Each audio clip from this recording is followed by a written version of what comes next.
नमस्कार प्रेक्षकांनो, घरोघरी मातीच्या चुली या मालिकेच्या येणाऱ्या भागामध्ये जबरदस्त असा ट्विस्ट येणार आहे। तर प्रेक्षकांनो, इथे आता मास्कमॅनच्या एका चुकीमुळे जानकीची आणि लताची भेट होणार आहे। मास्कमॅनची एक चूक आता त्याच्यावरतीच भारी पडते। जानकी आपल्या आईला लवकरच शोधून काढते आणि त्याचबरोबर प्रेक्षकांनो, इथे आता मास्कमॅनने केलेली चूक म्हणजे त्याने इथे आता जानकीला त्रास देण्यासाठी किंवा तिला ब्लॅकमेल करण्यासाठी इथे आता मास्कमॅनने लताच्या आवाजाची व्हॉइस नोट इथे जानकीला पाठवलेली असते। आणि जेव्हा जानकी आपल्या आईच्या आवाजाची व्हॉइस नोट ऐकते तेव्हा ती व्हॉइस नोट ऐकत असताना जानकीला आपल्या आईला कुठे किडनॅप करून ठेवला असेल त्या जागेचा पत्ता मिळालेला असतो। कारण जी व्हॉइस नोट आता जानकी ऐकत असते त्याच्यामध्ये मंदिराच्या घंटीचा सुद्धा आवाज येत असतो।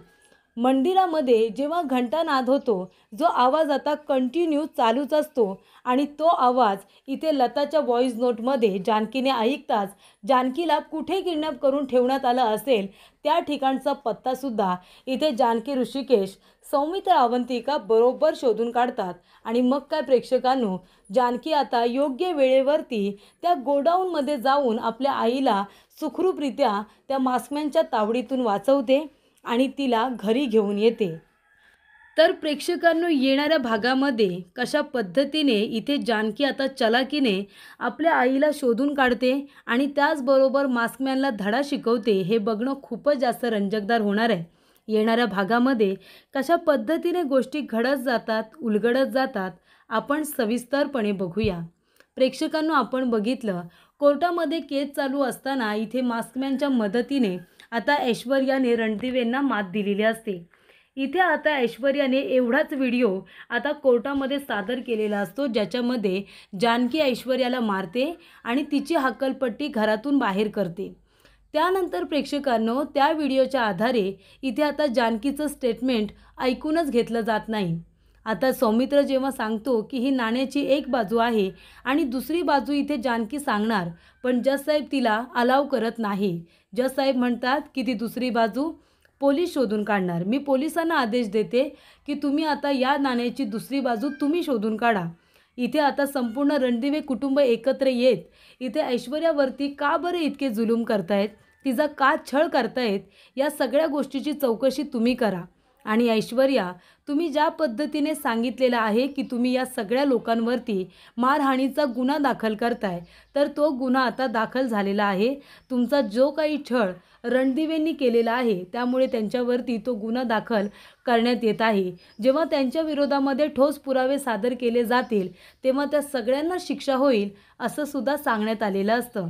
त्यामुळे जज साहेब म्हणतात की आता या केसचा निकाल लागला जाणार नाही, तर या केसचा निकाल तेव्हाच लागेल जेव्हा चारी बाजूने ह्या केसचा विचार केला जाईल। तुम्हाला आता कोर्टातून दुसरी तारीख दिली जाईल, त्यावेळेलाच ह्या कोर्टमध्ये या केसचा निकाल लागेल असं जज साहेबांनी स्पष्टपणे सांगितलेलं असतं। त्यानंतर प्रेक्षकांनो, इथे ऐश्वर्याला वाटतं की बघ जानकी, दिली की नाही तुला मात, मला जेलमध्ये घालवत होता ना, आता तर संपूर्ण रणदिवे कुटुंब जेलमध्ये जाणार, सगळे तुम्ही तुरुंगामध्ये जाणार चक्की पिसायला, बोला आता काय करायचं आपण। तेव्हा इथे जानकी म्हणत असते, अगं वेळ ही प्रत्येकाची असते, लगेच तू इथे सेलिब्रेशन करू नकोस, अजून माझ्या हातामध्ये सुद्धा काही गोष्टी आहेत आणि हे बघ आत्ताच वेळ निघून नाही गेली आहे गं, ही वाईट वेळ आहे ना ती सुद्धा निघून जाईल। ऐश्वर्या म्हणते, नाही गं, ही वाईट वेळ आहे ना ती मी जाऊच देणार नाही आहे। तेव्हा जानकी म्हणते, लगेच हवेत उडू नकोस, कसं आहे ना, तू आम्हाला तुरुंगात पाठवायची जी काही स्वप्न बघतेस ना ती कधीच पूर्ण नाही होणार आहेत। तू आम्हाला तुरुंगात काय पाठवणार गं, तुला सुरुंग लावायला सुद्धा मी कमी नाही करणार, माझं कुटुंब वाचवण्यासाठी ना मी तुला सुरुंगसुद्धा लावणार, अशी जानकी ऐश्वर्याला धमकी देते आणि सरळ तिथून निघून जाते। ती ऐश्वर्याच्या तोंडाशी सुद्धा वाद घालत बसत नाही, कारण जानकीला समजलेलं असतं की या सगळ्या प्लॅनिंगमध्ये ऐश्वर्याला साथ देणारी व्यक्ती आहे ती मास्कमॅन, आणि नक्की ती मास्कमॅन कोण आहे हे अजूनपर्यंत त्यांना स्पष्टपणे क्लिअर झालेलंच नाही आहे। त्यामुळे जानकी म्हणते, हे सगळं जे नाटक केले ते मास्कमॅनने केले, तो नक्की कोण आहे आधी त्याचा शोध घेतला पाहिजे। तेव्हा सगळेजण आता घरी येतात. सुमित्रा विचारते की नक्की काय झालं. तेव्हा जानकी सांगते जे जे काही घडलेलं असतं ते सगळं सांगते. तेव्हा इथे आता सारंग म्हणत असतो, पण मला कळत नाही आहे तो व्हिडिओ शूट कुणी केला. आणि तेवढाच व्हिडिओ कोर्टामध्ये सादर झाला आहे. त्याच्यामध्ये जानकी वहिनी फक्त ऐश्वर्याला मारते, पण मग आधीच आणि नंतरचा व्हिडिओ तर दाखवलाच नाही गेला आहे. कुणी बरं शूट केला असेल? तर ऋषिकेश म्हणतो, सारंग दुसरं कोण असणार, ते ऐश्वर्याच्या मैत्रिणी. तेव्हा इथे जानकी म्हणते, नाही ऋषिकेश, त्या तर घाबरल्या होत्या, त्या शांतपणे उभ्या राहिल्या होत्या. हा व्हिडिओ आहे ना तिच्या मैत्रिणींनी शूट केलेला नाही आहे, हा व्हिडिओ त्या मास्कमॅनने शूट केला आहे. हा मास्कमॅन नक्की कोण आहे आणि त्याला काय हवं आहे आपल्याकडून, त्याची आणि आपली दुश्मनी काय आहे, म्हणजे तो आपल्याबरोबर दुश्मनासारखा वागून त्या ऐश्वर्याची का मदत करतोय? हा नक्की आहे तरी कोण जो ऐश्वर्याची मदत करतोय, मला कळत नाही आहे. हा व्हिडिओ त्या मास्कमॅनने शूट केला असेल आणि त्यानेच तिला आणून दिला असेल, नाहीतर कारपर्यंत तिच्याकडे कुठलाही पुरावा नव्हता.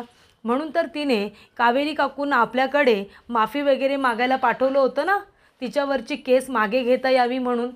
पण इथे तर आता अचानकपणे तिने कोर्टामध्ये पुरावा सादर केला. तिच्याकडे जर तो पुरावा आधीच असता तर ती माफी मागायला आपल्याकडे आली तरी असती का? अजिबात नाही. मग आता हे काम आहे मास्कमॅनचं, असं जानकी त्यांना सांगते. तेव्हा प्रेक्षकांनो, इथे आता मास्कमॅनने माती खाल्लेली असते. जानकी म्हणते, हा मास्कमॅन कोण आहे ना, आधी ते शोधून काढलं पाहिजे. आणि तो आपल्या वाईटावरती काय आणि ते ऐश्वर्याची मदत का करतोय, त्याची आणि आपली काय बरं दुश्मनी असेल?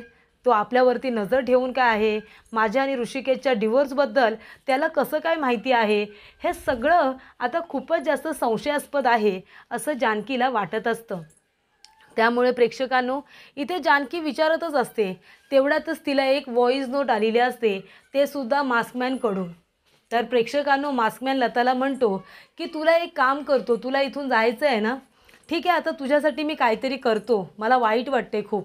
तुझ्या लेकीला दाखवतो की तू जिवंत आहेस.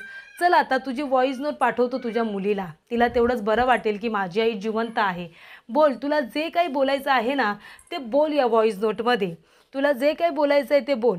तिला काय पाठवायचं आहे ना ते फक्त मलाच माहिती आहे. तेव्हा प्रेक्षकांनो, इथे आता लता म्हणत असते, जानकी, जानकी बेटा, अगं कशी आहेस तू? हा मास्कमॅन आहे ना, मास्कमॅन, त्याने मला इथे गोडाऊनमध्ये ना किडनॅप करून ठेवले बाळा.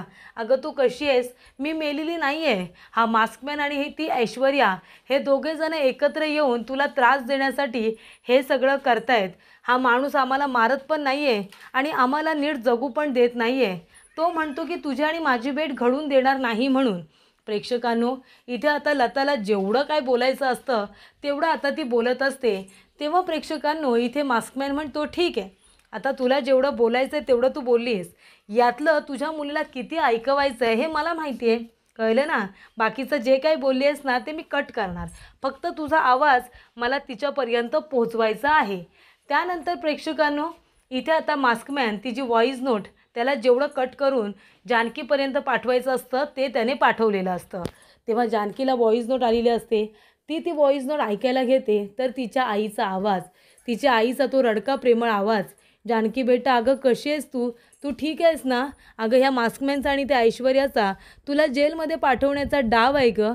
हा कोण आहे मला पण माहिती नाही आहे. तो त्या ऐश्वर्याला मदत करतोय. असं सगळं आता त्याच्यामध्ये लता म्हणालेली असते. मला इथे बंद करून ठेवलं आहे, मला तो सोडायलासुद्धा तयार नाही आहे. नाही मरू देत आहे, नाही जगू देत आहे. तेव्हा इथे जानकी आपल्या आईचा आवाज ऐकत असताना मध्येच आता जानकीला एक नाद ऐकू येतो आणि तो नाद असतो घंटानाद. तर इथे आता बाजूलाच कुठेतरी मंदिर असतं आणि तिथे आता पब्लिक भाविक येत असतात ना देवाच्या दर्शनासाठी. तेव्हा सगळेजण मंदिरामध्ये येऊन आता घंटा वाजवत असतात. तो घंटा नाद कंटिन्यू सुरू असतो आणि तो जानकीला आता त्या व्हॉईस नोटमध्ये ऐकू येतो. तेव्हा जानकी म्हणते की बघताय ना ऋषिकेश, तुम्ही ही व्हॉईस नोट ऐका. आई जेव्हा बोलते ना तेव्हा मंदिराच्या घंटेचा सुद्धा आवाज येतोय. मंदिरामध्ये घंटानाद सुरू आहे, याचा अर्थ आई मुळशीमध्ये आहे हे मात्र नक्की. आणि ते अशा ठिकाणी आहे जिथे बाजूला मंदिर आहे. म्हणजे मंदिराच्या आजूबाजूला कुठे गोडाऊन वगैरे असतील का? आपण ते शोधले पाहिजे ना ऋषिकेश. ऋषिकेश म्हणतो की या सगळ्यामध्ये आपण पोलिसांची सुद्धा मदत घेऊया. आता आपण ही व्हॉईस नोट आहे ना त्याच्यावरून आपण शोधून काढलं असतं की कुठल्या एरियातून आपल्याला हा कॉल आला आहे. पण आता हा माणूस काय करेल, तो सिम कार्ड तो डिस्ट्रॉय करून टाकेल. त्याची सवयच आहे ती. त्याच्यामुळे आपल्याला ते शोधून काढता येणार नाही. त्यापेक्षा आपण एक काम करूया, आता आपणच प्रयत्न करूया. आपल्या आजूबाजूला जितके मंदिर आहेत ना आणि मंदिराच्या बाजूला संध्याकाळी जिथे जास्त भाविक येतात त्या ठिकाणी आपल्याला जायला हवं आणि तिथे आजूबाजूला जेवढे गोडाऊन आहेत ना तेवढे आपण चेक केले पाहिजे, असं आता ऋषिकेश, जानकी, सौमित्र, अवंतिका म्हणत असतात.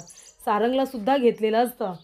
त्यानंतर प्रेक्षकांनो, इथे आता गोडाऊनच्या बाजूला मंदिर कुठे आहे त्याचा अजूनही शोध घेतला पाहिजे. तेव्हा जिथे आता मंदिर असेल, जिथे जास्त भाविक येत असतील, घंटानाद सुरूच आहे, अशा आजूबाजूला आता जानकी जाते आणि तिथे गोडाऊन कुठे आहेत का ते शोधून काढत असते आणि तिथे तिथे जाऊन ती आपल्या आईला बघत असते. तेव्हा प्रेक्षकांनो, इथे आता चौघेजण 4 दिशेला गेलेले असतात लताला शोधण्यासाठी आणि ज्याला कुणाला संशय जाणवेल की इथे लता असू शकते त्यांनी एकमेकांना कॉल करायचा, असं त्यांच्यामध्ये आता ठरलेलं असतं. तेव्हा प्रेक्षकांनो, जानकी एका ठिकाणी जाते तेव्हा तिला आता बोलण्याचा आवाज ऐकू येतो. ती लगेचच आपल्या सगळ्यांना म्हणजे सौमित्र, त्याचबरोबर ऋषिकेश, अवंतिका सगळ्यांना मेसेज करते की मी ज्या बाजूला आले त्या ठिकाणी तुम्ही या. आणि तेव्हा प्रेक्षकांनो, जानकी आता हळूच त्या गोडाऊनमध्ये वाकून वगैरे बघते.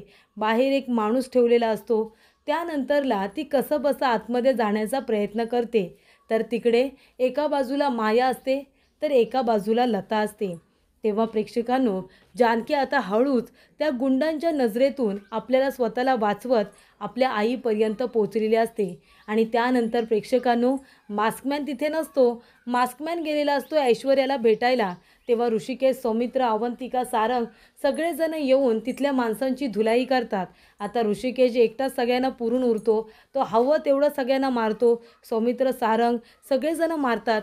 त्यानंतरला इथे जानकी जाते आता आपल्या आईला सोडवते आणि बाजूला बघते तर मायासुद्धा असते. तेव्हा ती मायाला सुद्धा तिथून सोडवते. त्यानंतरला आपल्या आईला घेऊन सुखरूपरित्या ती तिथून बाहेर पडलेली असते.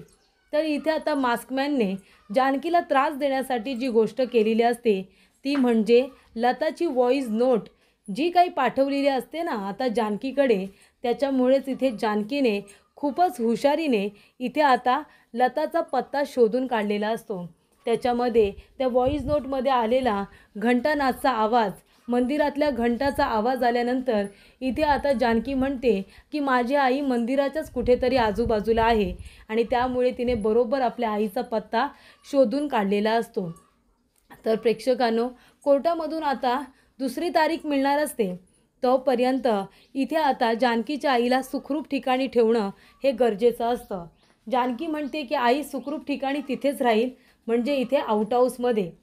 आणि आजीला अजिबात कळता कामा नये की इथे माझी आई आउट हाऊसमध्ये आहे ते. नाहीतर आजी लगेचच लाडक्या गुंडीला फोन करतील आणि सांगतील की मी माझ्या आईला आउट हाऊसमध्ये ठेवलं आहे म्हणून. आणि पुन्हा ऐश्वर्या आणि तो मास्कमॅन माझ्या आईला तिथून बाजूला करण्याचा प्रयत्न करतील. तेव्हा प्रेक्षकांनो, इथे आता जानकी म्हणत असते, तुम्ही कोण आहात? तुम्हीसुद्धा तुमच्या घरी निघून जा. तुम्ही जिथून कुठून आलात तुम्ही तुमची गाडी पकडा आणि तुमच्या घरी निघून जा, असं जानकी आता मायाला म्हणत असते. मायाच्या मनात नक्की काय चाललंय प्रेक्षकांनो ते काही कळतच नसतं. माया ही खरोखर त्या मास्कमॅनच्या विरोधात आहे की मास्कमॅनच्या बाजूला. किती वेळा संधी मिळत असतानासुद्धा ती ना स्वतः तिथून बाहेर पडली ना तिने लताला बाहेर काढलं. म्हणजे इथे ती खरोखर किडनॅप करण्यात आली होती की फक्त तिला इथे लताच्या सेवेसाठी, तिच्या मदतीसाठी ठेवण्यात आलं होतं, हे काही प्रेक्षकांनो कळतच नाही. कारण ती पूर्णपणे आता टेन्शनमध्ये आलेली असते जेव्हा इथे जानकी तिच्या माणसांबरोबर तिच्या आईला सोडवायला येते. आणि जानकीने खूपच जास्त हुशारीने आणि जणू काही वकिली बुद्धीनेच तिने हा विचार केलेला असतो की आता फक्त व्हॉईस नोटमध्ये आईचा आवाज ऐकायचा नाही आहे, तर आईच्या आवाजाशिवाय जे जे आवाज येत आहेत ते आवाज नक्की कुठून येत आहेत आणि ते आवाज आपल्याला काय सांगण्याचा प्रयत्न करतायत, या सगळ्या गोष्टीसुद्धा शोधून काढल्या पाहिजे असं आता जानकीने ठरवलेलं असतं. त्यामुळे प्रेक्षकांनो, आता येणाऱ्या भागामध्ये जानकीने ज्या पद्धतीने ऐश्वर्याला धमकी दिलेली असते की माझ्या कुटुंबाला वाचवण्यासाठी मी तुरुंगातच काय तर तुला सुरुंग लावायला सुद्धा कमी करणार नाही, असं जे काही आता जानकी म्हणालेली असते, तर इथे ऐश्वर्याच्या विरोधात जाऊन ती तो शब्द पूर्ण करणार असते. कारण आता जेव्हा जानकी लताला ऐश्वर्याच्या विरोधामध्ये साक्ष देण्यासाठी उभं करेल आणि जेव्हा ऐश्वर्या कोर्टामध्ये अचानकपणे त्या लताबाईला बघेल, तेव्हा इथे ऐश्वर्याला चांगला सुरुंगच लागणार आहे, हे मात्र नक्की.